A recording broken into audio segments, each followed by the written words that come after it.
আসসালামু আলাইকুম রহমতুল্লাহ। কেমন আছেন সকলেই? আশা করি সকলেই ভালো আছেন। দেশ ও প্রবাসে থাকা সকল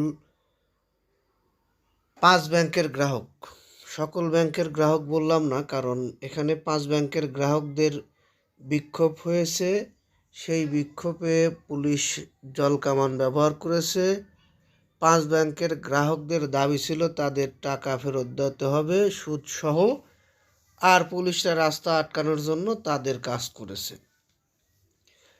পাঁচ ব্যাংকের গ্রাহকরা আলটিমেটাম দিয়েছে, 12 মার্চের মধ্যে যদি টাকা ফেরত না দেওয়া হয় বাংলাদেশ ব্যাংক ঘেরাও করা হবে।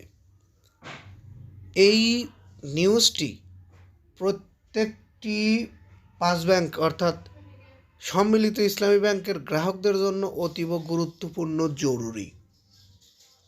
নিউজটির মধ্যে যে গুরুত্বপূর্ণ বিষয়গুলো উঠে আসবে সেগুলো সবাই জেনে রাখবেন এবং পরবর্তী পদক্ষেপের জন্য আপনারা প্রস্তুত নিন। টাকা ফেরত চাইলে আপনাদেরকে সরকারের শরণাপন্ন হতে হবে, যেভাবে হতে হবে ঠিক সেভাবেই হতে হবে। এই বিষয়গুলো নিয়েই এখনকার নিউজটি। আমরা আপনাদেরকে বলবো পুরো নিউজটি শুনবেন এবং নিউজটি বেশি বেশি লাইক, কমেন্ট, শেয়ার করবেন। সুদসহ টাকা ফেরতের দাবিতে কেন্দ্রীয় ব্যাংকের সামনে আমানতকারীদের বিক্ষোভ। পাঁচ ব্যাংকের কিছু আমানতকারী বাংলাদেশ ব্যাংকের সামনে শাপলা চত্বরে প্রধান সড়ক অবরোধ করলেন। জলকামান ব্যবহার করে সরিয়ে দেয় আইন শৃঙ্খলা বাহিনী। যারা অবরোধ করেছেন তারা তাদের অধিকার আদায়ের জন্য করেছেন। যারা জলকামান ব্যবহার করেছেন তারা তাদের কর্মক্ষেত্রে আইনি পদক্ষেপ নিয়েছেন। দুইজনেরই সমান অধিকার রয়েছে। এই জায়গা কারো কেউ দোষ দিতে পারবে না। এখন এই বিষয়টি সরকারের দৃষ্টিতে আসবে এবং এই বিষয়টি বাংলাদেশ ব্যাংকের দৃষ্টিতে আসবে। পাঁচ ব্যাংকের গ্রাহকরা তাদের টাকা ফেরত চায়, এই বিষয়টি জানবে তারা। তাদের পরবর্তী পদক্ষেপ নিতে হবে, অর্থাৎ ব্যাংক এবং সরকারকে আমানতকারীদের আমানতের টাকা ফেরত দেওয়া বিষয়ে পরবর্তী পদক্ষেপ নিতে হবে। সুদসহ পুরা টাকা ফেরত দাবিতে বাংলাদেশ ব্যাংকের প্রধান ফটকের সামনে অবস্থান নিয়েছেন একীভূত উদ্যোগে থাকা পাঁচ ব্যাংকের কিছু আমানতকারী। এ সময় তাদের বিভিন্ন স্লোগান দিতে দেখা গেছে। তারা এক পর্যায়ে শাপলা চত্বরের প্রধান সড়ক অবরোধ করলে জলকামান ব্যবহার করে সরিয়ে দেওয়া হয় আইন শৃঙ্খলা বাহিনী। একীভূত পাঁচ ব্যাংকটি আমরা জানি কোন পাঁচটি ব্যাংক, সেখানে আমরা নাম ব্যবহার করে সময় নষ্ট করতে চাচ্ছি না। এখানে হেয়ার কাট করা হয়েছে, সেই হেয়ার কাটটি মানতে পারছে না তারা।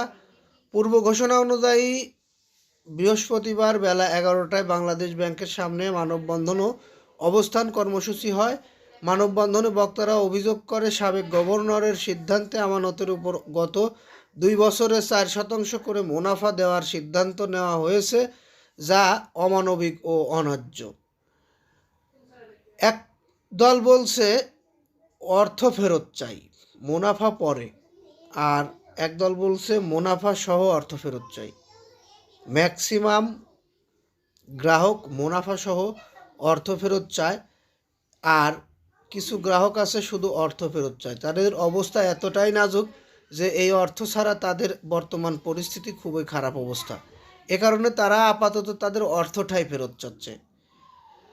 এই পাঁচ ব্যাংকের যে লেনদেন সেটি স্বাভাবিকের দাবি করা হয়েছে। এই বিষয়ে বাংলাদেশ ব্যাংক থেকে জানানো হয়েছে অতি দ্রুতই এই বিষয়ে ব্যবস্থা নেওয়া হবে এবং এই বিষয়ে অতি দ্রুতই সমাধানে আসতে হবে বা আশা লাগবে। এই বিষয়টি বাংলাদেশ ব্যাংক থেকেই আমরা জানতে পেরেছি। যাই হোক, এই নিউজটি আমি আর দীর্ঘায়িত করছি না। আপনাদের মতামত এবং লাইক, কমেন্ট, শেয়ার করবেন। 12 মার্চের মধ্যে যদি এই টাকা তারা ফেরত দিতে ব্যর্থ হয় বা কোনো সিদ্ধান্তে না যায়, তাহলে হয়তো আবারও আন্দোলনে যাবে এই পাঁচ ব্যাংকের গ্রাহকরা। তখনকার বিষয় তখন দেখা যাবে। আমরা আপডেট টু আপডেট আপনাদেরকে জানাবো এই চ্যানেলের মাধ্যমে। যদি আপনারা পরবর্তী নিউজ পেতে ইচ্ছুক হন তাহলে চ্যানেলটি সাবস্ক্রাইব করে বেল বাটন অন করে রাখবেন। এই বলে এখান থেকে বিদায় নিই। আসসালামু আলাইকুম।